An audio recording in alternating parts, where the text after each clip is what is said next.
I never thought I'd be sitting across from Patricia Moore again, watching the blood drain from her face as she recognized me. 5 years ago, she'd fired me from Novus Dynamics with a smile on her face, calling me difficult and not a team player. Today, I was back, not as her subordinate, but as the external HR compliance auditor with full authority to examine every decision she'd made in the last 7 years. "Hello, Patricia," I said, extending my hand. "I'm Claire Sullivan from Thorough Compliance Partners. We'll be working closely over the next 6 weeks." The irony wasn't lost on either of us. My story isn't one of petty revenge or manufactured drama.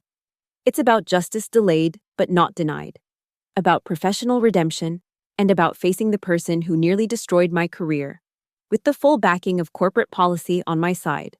Let me start at the beginning. 7 years ago, I was a rising HR specialist at Novus Dynamics, a mid-sized software development company with about 300 employees. I loved my job. I was good at it, really good. I had implemented a new onboarding system that reduced training time by 30% and designed a feedback protocol that improved employee retention significantly. My performance reviews were stellar, and I was on track for a promotion to HR manager. Until Patricia Moore was hired as our new HR director. From day one, Patricia and I clashed, not because I was difficult, as she would later claim, but because I questioned her methods. Patricia came from an old-school corporate background, where HR existed primarily to protect the company from its employees rather than to foster a healthy workplace. Her first major initiative was to secretly track employee productivity metrics without informing staff, a move I argued was not only unethical but potentially illegal in our state. "We need hard data to justify our headcount," she insisted during a department meeting. "People don't need to know they're being monitored if they're doing their jobs properly." I raised my hand. "Actually, transparency builds trust.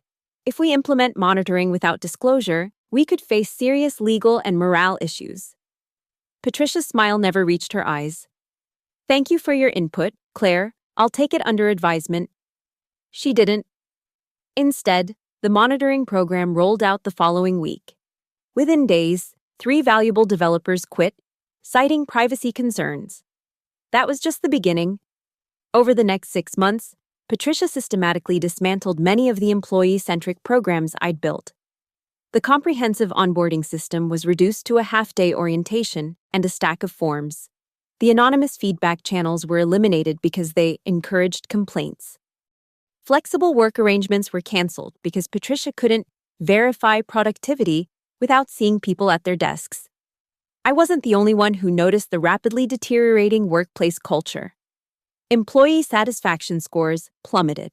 Turnover increased. But whenever these issues were raised in meetings, Patricia had a ready explanation that diverted blame elsewhere. Market conditions, generational work ethics, insufficient middle management. The breaking point came when I discovered Patricia had altered performance review scores for several employees who had previously filed workplace accommodation requests. I had the data, I had documentation. And I made what I thought was the responsible choice. I went to Patricia directly before escalating the matter. "I've noticed some discrepancies in these performance evaluations," I said, placing the files on her desk. "The scores were changed after the managers submitted them. And there's a concerning pattern regarding which employees were affected." Patricia's face hardened. "Are you accusing me of something, Claire?" "I'm bringing a serious compliance issue to your attention," I replied evenly. "These alterations could expose the company to discrimination claims." "These are my final assessments as department head," she said dismissively. "I have the authority to overrule manager evaluations if I believe they're inflated. But targeting only employees who've requested accommodations creates a clear pattern of—" "That's enough," Patricia snapped. "I don't appreciate your insinuations. This conversation is over." 2 days later, I was called into a meeting with Patricia and the company's legal counsel. They presented me with a file documenting my pattern of insubordination and difficulty working with management. Each instance was a carefully reframed version of times I'd advocated for ethical HR practices or questioned Patricia's decisions. "We're terminating your employment effective immediately," Patricia announced with that same cold smile. Your confrontational approach simply doesn't align with our collaborative culture. I was escorted from the building within the hour. No chance to say goodbye to colleagues. No opportunity to collect personal items until after hours, supervised by security. The humiliation was deliberately complete. The job market was tough that year. My termination, vaguely attributed to performance issues, hung over every interview. I finally found a position at a small nonprofit, taking a 40% pay cut and starting again at entry level. But I didn't give up. I earned additional HR certifications, specializing in compliance and ethics. I studied employment law in my spare time. I built a reputation for integrity and thoroughness. 3 years after my firing, I joined Thorough Compliance Partners, a respected consulting firm that specialized in corporate HR audits. I never expected Novus Dynamics to become one of our clients, but companies rarely choose when regulatory scrutiny arrives. And after a series of discrimination complaints, Novus was required to undergo a comprehensive HR compliance review. When the client assignment appeared in my inbox, I immediately disclosed my prior employment there. My manager, impressed by my transparency, asked if I wanted to recuse myself. Actually, I said after careful consideration, I believe my familiarity with their internal systems could be valuable to the audit process. I can remain objective. That wasn't entirely true. I wasn't seeking revenge, but I couldn't deny the satisfaction I felt at the opportunity to thoroughly examine Patricia's department with the full authority of regulatory compliance behind me. Which brings me back to that first meeting, watching Patricia recognize me and struggle to maintain her composure. Claire Sullivan, she repeated, finally taking my outstretched hand. What an unexpected development. Life is full of surprises, I replied pleasantly. I'll need complete access to all HR records from the past 7 years, including performance reviews, accommodation requests, disciplinary actions, and termination documentation. Patricia's smile stiffened. Of course. Though I must say, given our history, there might be a conflict of interest here. I was prepared for this. My firm is aware of my previous employment at Novus. In fact, my familiarity with your systems is considered an asset to the audit process. However, if you'd prefer to formally request a different auditor, you're welcome to do so in writing to the regulatory board. It would, of course, delay the compliance deadline by approximately 8 to 12 weeks. The deadline extension would trigger automatic penalties. Patricia knew this as well as I did. That won't be necessary, she conceded. We have nothing to hide. Excellent. Then let's get started. The next 6 weeks were grueling but deeply satisfying. I maintained absolute professionalism, never once allowing personal history to color my interactions with Patricia or my assessment of the department's practices. I didn't need to. The data told its own damning story. I discovered that Patricia's pattern of altering performance reviews for employees who requested accommodations had continued long after my departure. Promotions were consistently awarded to a narrow demographic profile. Terminations disproportionately affected protected classes. The anonymous ethics hotline routed all reports directly to Patricia with no oversight. Each day, I compiled my findings with meticulous documentation. Each evening, I presented Patricia with a summary of new compliance concerns that required addressing. Her initial dismissive attitude gradually transformed into thinly veiled panic as the evidence mounted. These historic patterns don't necessarily reflect our current direction, she argued during our 3rd week. We've been implementing improvements. I'll certainly note any recent policy changes, I assured her. However, the audit must account for the full 7-year period, including all previous practices and their impacts. By week 5, Patricia resorted to working late into the night, frantically revising policies and procedures before I could review them. It was too late. Of course, I already had copies of everything. The final report was comprehensive and damning. I presented it first to Patricia, then to Novus Dynamics' executive team and board of directors. 67 compliance violations, 12 potential regulatory penalties, 5 patterns that could support class action litigation if not immediately remediated. I made no mention of my personal history with the company during the board presentation. It wasn't necessary. The facts spoke for themselves. These findings are deeply concerning, said the CEO, glaring at Patricia. How did we allow these practices to continue for so long? Patricia attempted to deflect. Some of these interpretations are quite aggressive. Many companies operate with similar policies. Many companies aren't facing potential penalties in the millions, countered the company's legal counsel. And the pattern regarding accommodation requests is particularly troubling from a liability perspective. I maintained my professional demeanor throughout. The report includes a recommended remediation plan with prioritized actions and timeline. I'd be happy to clarify any aspects that require further explanation. 2 weeks later, I received an email from Novus Dynamics' newly appointed interim HR director, requesting consulting support for their remediation efforts. Patricia, I learned, had been placed on administrative leave pending an internal investigation. I didn't feel the satisfaction I'd expected. Instead, I felt something more profound: vindication. The system had worked, albeit years later than it should have. The truth had prevailed not through personal vendetta, but through methodical, documented evidence. I accepted the consulting engagement, not for revenge, but because I genuinely wanted to help rebuild what Patricia had damaged. The company culture I'd once believed in could be restored with the right leadership and proper HR practices. During my first week as a consultant, I ran into Marcus, an IT manager who had been at Novus since before my initial employment there. "I always knew you'd be back someday," he said with a knowing smile. "After you left, things got worse before they got better." Patricia made a lot of enemies. "I'm not here to settle scores," I assured him. "I'm here to help fix what's broken." Marcus nodded thoughtfully. "Sometimes the best revenge isn't about getting even. It's about proving they were wrong about you all along." He was right, of course. I hadn't returned to Novus seeking petty revenge. I'd returned as the professional I'd always been, the one Patricia had tried to discredit and dismiss. The new interim HR director, Valerie, was receptive to rebuilding the department with a focus on ethical practices and employee advocacy. We reinstated many of the programs I'd originally designed and implemented new safeguards to prevent the abuses that had occurred under Patricia's leadership.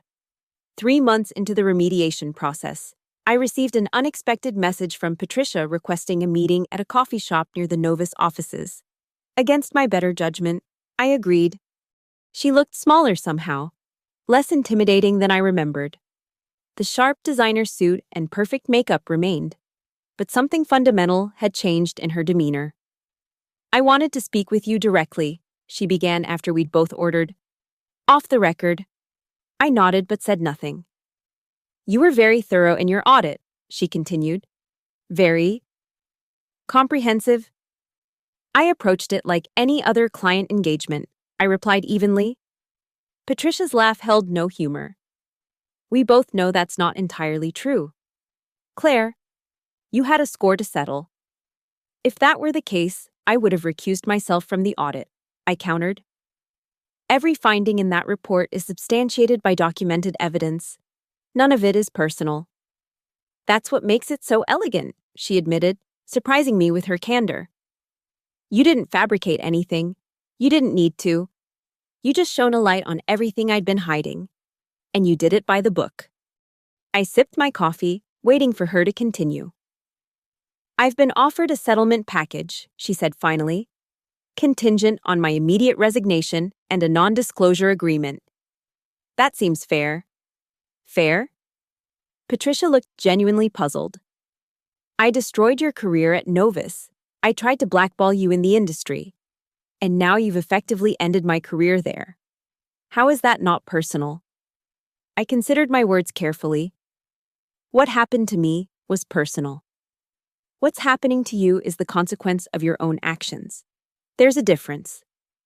A semantic difference, perhaps? "No," I said firmly. "A fundamental one. I didn't target you." "Patricia?" I examined the department's practices objectively. If they had been compliant, my report would have reflected that, regardless of our history. She studied me for a long moment. You've changed. I've grown, I corrected her. Professional setbacks either break you or force you to become better.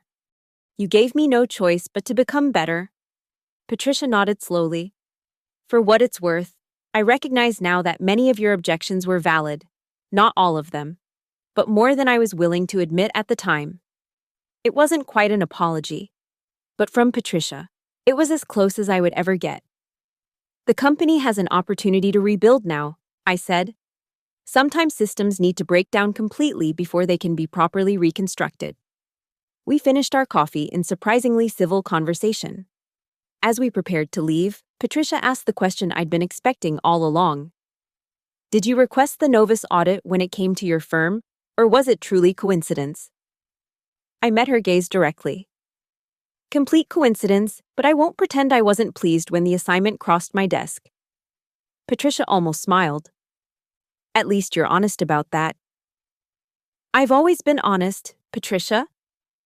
That was the problem. I didn't watch her walk away. Our chapter was finished, and I had more important work to do. The following year brought dramatic changes to Novus Dynamics. The remediation plan was fully implemented, employee satisfaction scores recovered, turnover decreased. The company settled the pending discrimination claims for a fraction of what they might have cost had the practices continued. Valerie, the interim HR director, was eventually offered the permanent position. She asked me to consider returning to Novus as the HR manager, the promotion I should have received years earlier. I declined. My work at Thorough Compliance Partners had become deeply satisfying. I'd found my calling in helping organizations identify and correct problematic practices before they caused the kind of damage I'd witnessed at Novus. I appreciate the offer, I told Valerie over lunch, but I think I can do more good where I am now. Helping other companies avoid becoming what we were? She asked perceptively. Exactly. One department at a time. My final project with Novus was developing a comprehensive ethics training program for all HR staff and senior management. During the closing presentation, I spotted several familiar faces, people who had been there during my original tenure, who had watched my humiliating exit, and who now witnessed my professional return. After the presentation, one of them, a senior developer named Diana, approached me. I always felt terrible about what happened to you, she said quietly. Many of us knew you were right about Patricia's methods, but we were too afraid to speak up. That's exactly why proper HR systems matter, I replied without recrimination. To protect people from having to make those impossible choices. Diana nodded thoughtfully. You know, there's a sort of poetry to all this. Patricia built her power by making examples of people like you who challenged her. In the end, she became the cautionary tale. I'd never thought of it that way. But Diana was right. There was a certain poetic justice to the situation. Later that week, as I was preparing to transition the last of my consulting responsibilities back to Novus's internal team, I received an unexpected email. It was from the CEO of another major company in our industry, requesting Thorough Compliance Partners services for a proactive compliance review. The contact note explained that they had heard positive things about our work from Novus Dynamics and wanted to ensure their own HR practices met the highest ethical standards. It was the best kind of professional validation, work leading to more work, reputation building upon reputation. The kind of success that couldn't be achieved through shortcuts or compromised ethics. I thought about how different my career path had been from what I'd originally planned. Patricia's actions had derailed my expected trajectory. But the detour had ultimately led me to more meaningful work than I might otherwise have found. That night, I updated my professional biography on our firm's website. I had previously omitted my time at Novus Dynamics, not wanting that brief, painful chapter to define my career. Now I added it back in, a small but significant acknowledgement that every experience, even the difficult ones, had shaped my professional journey. 5 years after being escorted from the building, labeled as difficult and not a team player, I had returned to audit the department that had once rejected me. I had conducted that audit with unimpeachable professionalism and integrity, and I had helped the company rebuild something better than what had been destroyed. It wasn't revenge, it was redemption. Sometimes the universe hands you the perfect opportunity to confront your past on your own terms. When that moment arrives, the true test isn't whether you can settle the score, but whether you've become someone better than the person who was wronged. I passed that test, and in doing so, I finally laid to rest the ghost of the humiliated, unemployed HR specialist I had once been. Claire Sullivan, formerly of Novus Dynamics, now a respected compliance consultant. Difficult? Perhaps. Not a team player, only when the team is heading in the wrong direction. The irony isn't lost on me that Patricia's attempt to end my career ultimately led me to the position where I could hold her accountable for her actions. But that's the thing about karma in the professional world. It often arrives wearing a business suit, carrying a stack of meticulously documented evidence, and operating entirely within corporate policy. And sometimes, it looks exactly like the person you once underestimated. As my consulting engagement with Novus drew to a close, I reflected on everything that had transpired. The company was on a better path now: new leadership, better policies, and a renewed commitment to ethical HR practices would serve them well. My work there was done. But elsewhere, in other companies with other Patricias implementing other problematic policies, there was still much to be done. And I was just getting started. The following Monday, I walked into a new client's office, ready to begin another audit. As I introduced myself to their HR director, I couldn't help but notice the momentary flash of recognition in her eyes. "Have we met before?" she asked uncertainly. "I don't believe so," I replied with a professional smile. "But I'm looking forward to working with you. I'll need complete access to all HR records from the past 7 years, including performance reviews, accommodation requests, disciplinary actions, and termination documentation. Just another day at the office. My office. Now." Where difficult questions weren't just tolerated, they were my entire job description. Every night for years after Patricia fired me, I'd replayed that final meeting in my mind, imagining all the things I should have said, all the accusations I should have made, all the ways I could have fought back in that moment. Now I understood why none of those imagined scenarios had felt satisfying. Because the best response hadn't been a fiery exit line or a threat of future retribution. The best response had been becoming exactly the professional I'd always been, just with better credentials, more authority, and the full weight of regulatory compliance behind me. Patricia had called me difficult as if it were an insult. She hadn't realized she was identifying my greatest professional strength. Yes, I am difficult when policies are unethical. I am difficult when practices are discriminatory. I am difficult when companies try to hide systemic problems behind procedural smokescreens.